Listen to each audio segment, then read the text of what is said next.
is Keen On, the daily now.tv chat show with some of the world's leading thinkers and writers.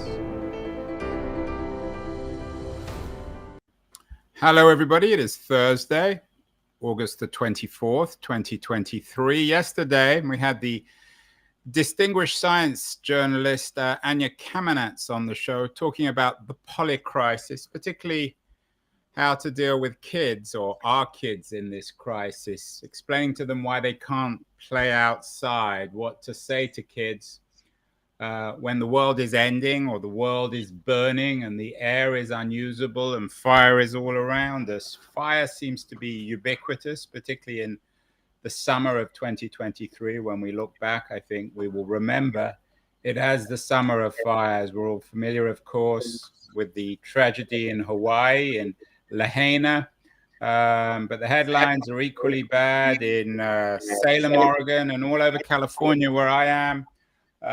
Second biggest fire of the year is forcing evacuations as we speak. One man who's been following the fires, literally and symbolically, is my guest today on the show, Nick Mott. Like Anya, he's a distinguished science reporter. He's an NPR guy, and he's the co-author of a new book called This is Wildfire: How to Protect Yourself, Your Home, and Your Community in the Age of Heat. He's joining us from Livingston, Montana. Welcome, Nick. It's great to be here. Thanks so much for having me. You've got that NPR kind of voice, Nick. Thank you. Yeah, got the voice and got the mic set up and everything. Would it be fair to say, Nick, that when we look back at the summer of 23, we're going to mostly remember it as the beginning of our age of fire, of ubiquitous fire and of bad air? I would argue that this age had begun a while back. You know, this summer has been really bad. There's been a lot of things that have happened to get fire kind of on the map. You know, one of those things, obviously, is the tragedy in Maui. Now, there is the smoke that we've experienced on the East Coast, even from the huge wildfires in Canada. But this isn't the first year this stuff is happening. We've seen really bad fire years, many years in the past. I haven't looked at what the acreage totally burnt this year is at yet, but I don't think it's one of the worst years actually in the last 10 years. We've had a number of really catastrophic fire seasons year after year that are really out of character for the last 50 odd years of living with fire. And so I think that when we think about the age of wildfire, every summer we seem to have something, or every fire season we seem to have something that is terrible that we think will change our relationship with fire going into the future. And then it doesn't happen. You know, people forget really fast, just sort of the way the news cycle works, about what happened. A lot of policy experts will say, you know, after a big wildfire, a community will have a policy window to get things passed. And that window is pretty short-lived because people just don't remember. So I think people will remember this year, and especially people impacted by the tragedy in Maui, for example. But for the public at large, I don't know if this is going to be a drastically different thing just because our attention spans are so short. Yeah, you may be right. My family is from Santa Rosa in California. We lived through those tragic fires. Fortunately, we actually lived through them rather than got burnt up. Anya Kamenetz talks about this polycrisis. You've given these issues a great deal of thought, Nick. In this polycrisis, is the environment the heart of the issue? Is it the thing that's driving all the other crises? To me, I think our relationship with the environment and the natural world is part of all of the situations we've gotten in ourselves today. It so much comes back to how we relate to the world we're in. I mean, I think in terms of wildfire, in terms of so much, we've treated the natural world as something that we are in control of, that we can manipulate to our will. Then we've seen through wildfires, we've seen through a changing climate that we are not in charge. And when we think we are, that's when really horrendous stuff starts to happen. Like, I think reevaluating our relationship with the world that we are a part of is part of a more harmonious, just, and stable world, not just climate system in the future. It's not just fires, is it, Nick? You're talking to me from Livingston, Montana. A year ago, there was terrible flooding there, historic flooding. Everything seems to be out of sync, whether it's the temperature, the fires, the flooding, the drought. Everything is going wrong, it would seem. That's one way of looking at it, and that's a really pessimistic way. But I think it's also accurate. All kinds of things are going wrong, and we should say the relationship. I guess we should spell out also the relationship between these things like floods and fires and climate change. It seems in one sense intuitive, but I want to make sure folks are really grasping some of the mechanisms here. So for flooding, last summer in June, we experienced at least a 1 in 500 year flooding event, and that was in part because we had a snowy spring in the high country. And then we had what would normally come down as snow in June up high came down as rain because it was warmer. And so that rain just sheeted off all of that snow into the river system, and the river couldn't handle it. So the river overflowed. Basically, we had enormous flooding, not just in town here in Livingston, but in Yellowstone National Park that took out bridges and roads, and in other communities around too. And what we find with both fires and floods is that those who are most vulnerable are often those who are most impacted by these events. Fire, some of the driving mechanisms seem even more intuitive, right? Because climate change means more heat and drought, which means more fire. Things are a little more complicated than just that. It does come down to how snow lands in the spring as well. We have less snowpack on the mountains, and it comes off earlier. Things dry out. And of course, there's less moisture in the air, more drought, more heat also leads to more fires. And also even, warmer nights means shorter, like smaller windows to fight fires, more time at which fire can spread. So anyway, that's a bit of a tangent, some, but not all of the links between climate change and wildfire and droughts. And the thing to say is it seems like everything's going wrong.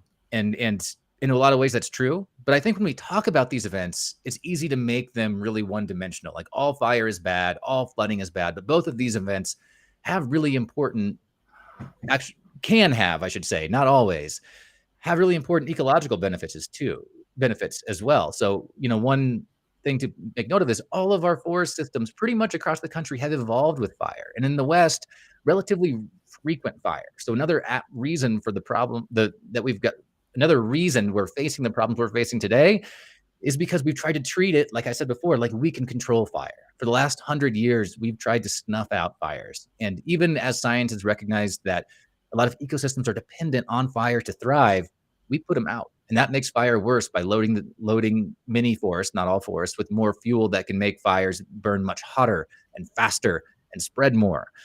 But we need fire, and we need fire of the right kind. The right kind is not fire that burns through communities or the kind that burned 1 million acres in these crazy hot, wild things that we often see experienced. But fire is not one thing. Even the same fire can burn one area in a really destructive way and rejuvenate the ecosystem in another. So we are seeing things out of whack. We're seeing historical anomalies, but at the same time, many of these things that we intuitively think are bad are not always bad. And that's one of the goals of our book, is to help understand not just the negative implications of fire, but also the positive ones and how we can better live with the right kind of fire in the future. Yeah, I want to get after the break specifically to the book. So you will have an opportunity to talk specifically about it. But you talked about vulnerability. You had an interesting piece recently on Montana Public Radio about grizzly bears, and of course the most vulnerable, I guess, are not humans but nature itself. How is this impacting broadly the fact that nature is so out of whack, as you put it, Nick, with other creatures, the grizzlies and every other creature in the forests of Montana? Sure, that's an interesting question, and that piece was actually a national NPR piece, so folks might have heard it where you're at. And the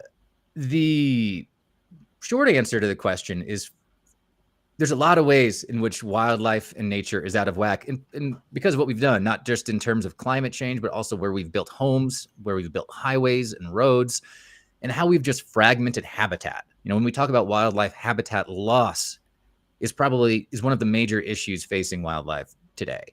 And with grizzly bears, that's a huge issue. Grizzly bears have made a historic recovery since they were listed under the Endangered Species Act in 1975. There are about roughly 1,000 grizzly bears near where I live in the Yellowstone ecosystem.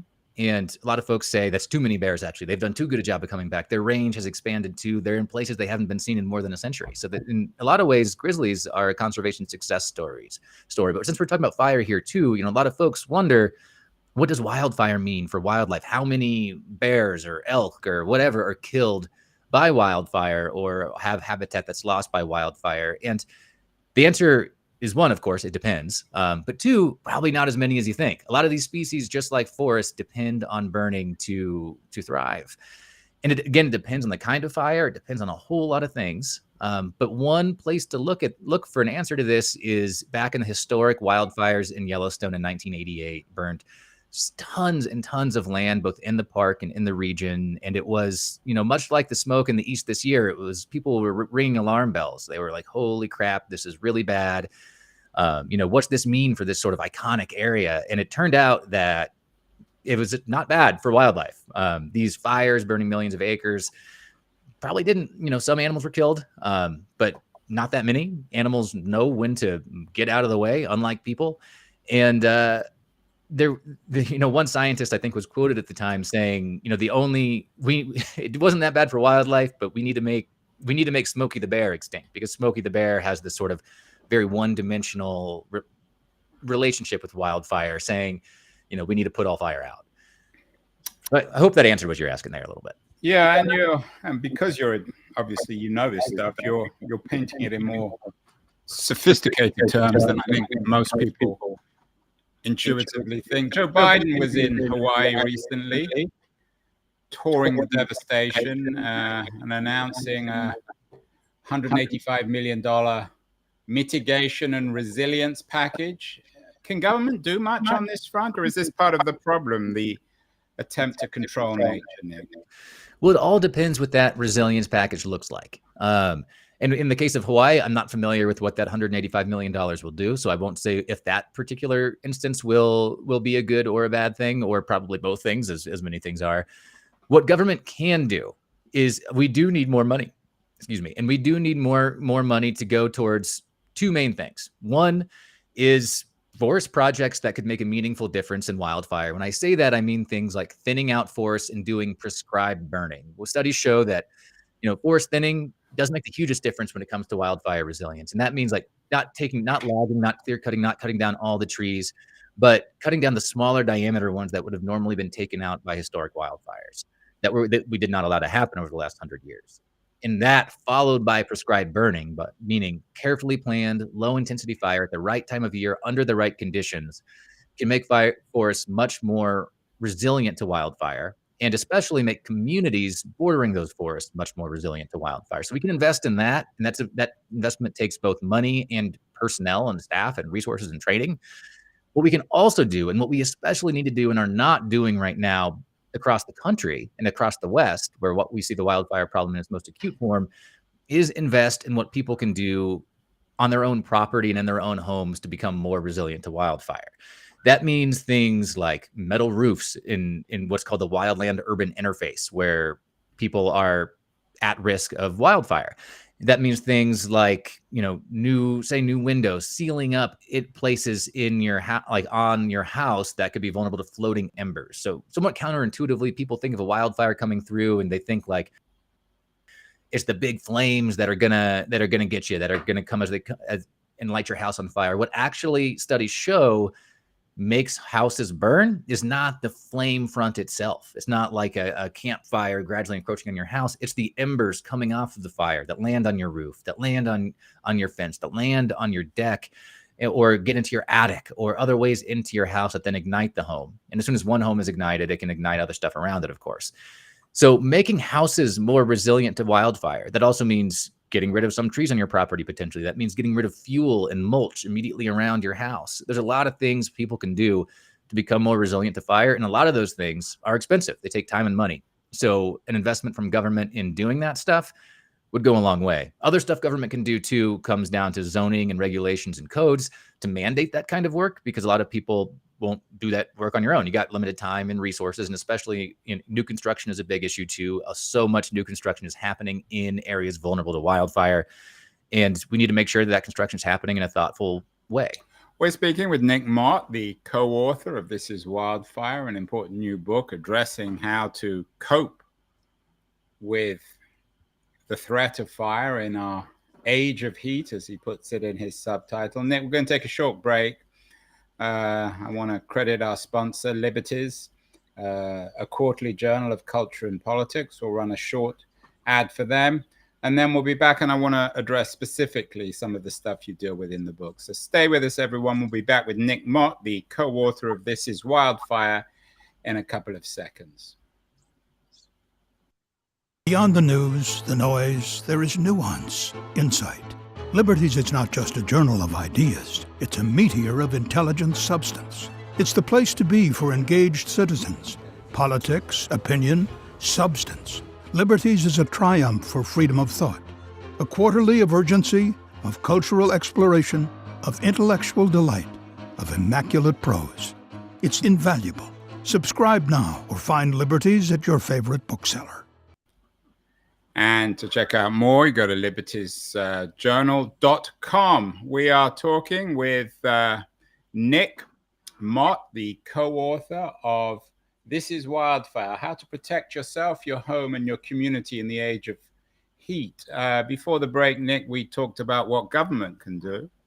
But not everyone can wait for Joe Biden if their house is about to burn up. What sensible, doable advice do you include in this book, This Is Wildfire?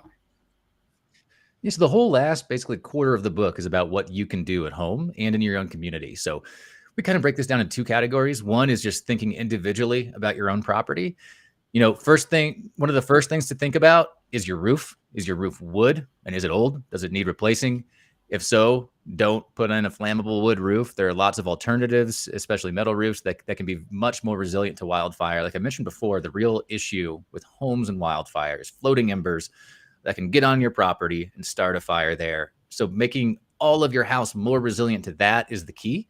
So the roof is a big ticket item. So if you're already replacing it, replace it. Look around your community for grants and stuff. Some communities have those grants.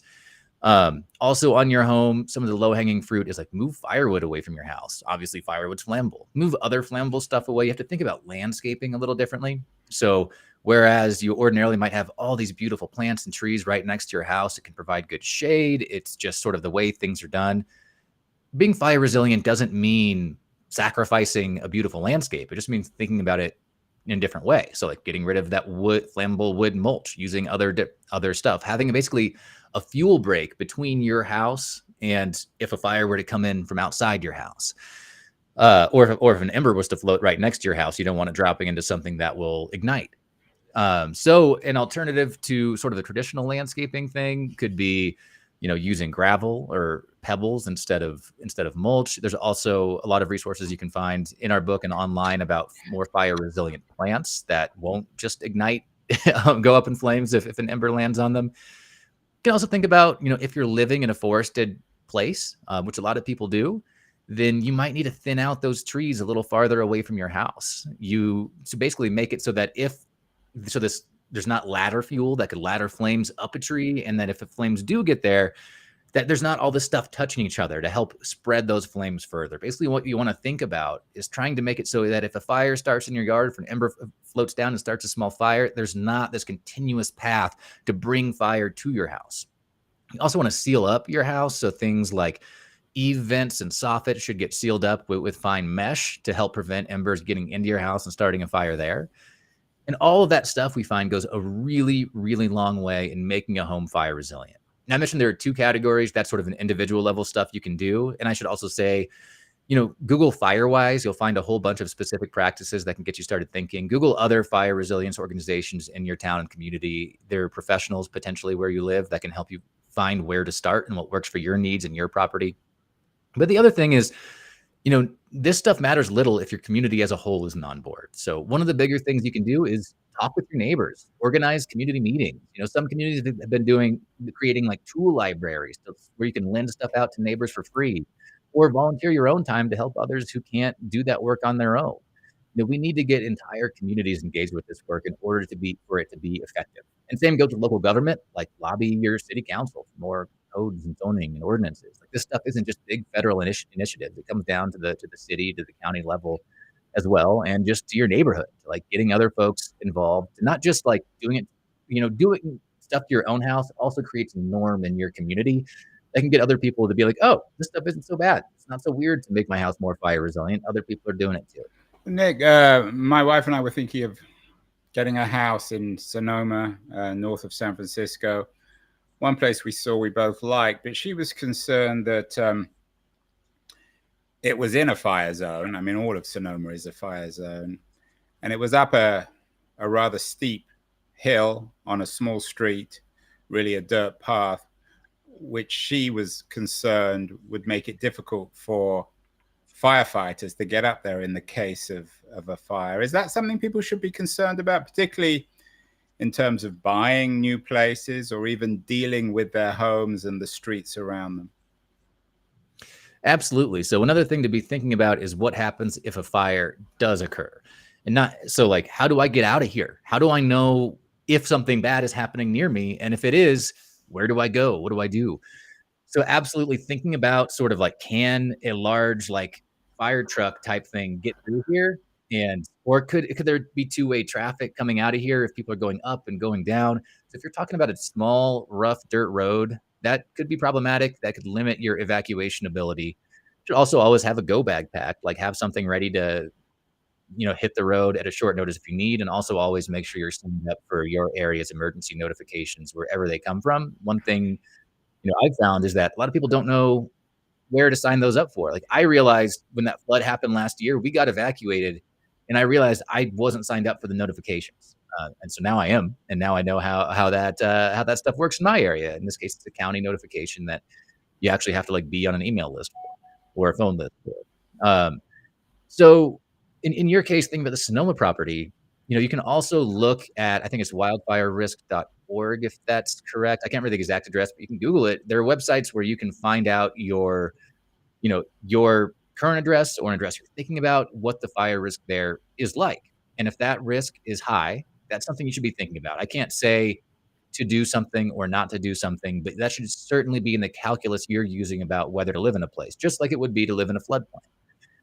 We don't mandate wildfire-specific insurance in the way that we do flood insurance in a floodplain. So, like, it's a little bit more like the Wild West when it comes to wildfire, depending on where you're going. Yeah, and speaking of the Wild West, I mean, you live, I won't say in the Wild West, but you certainly live in the wilder west of Livingston, Montana.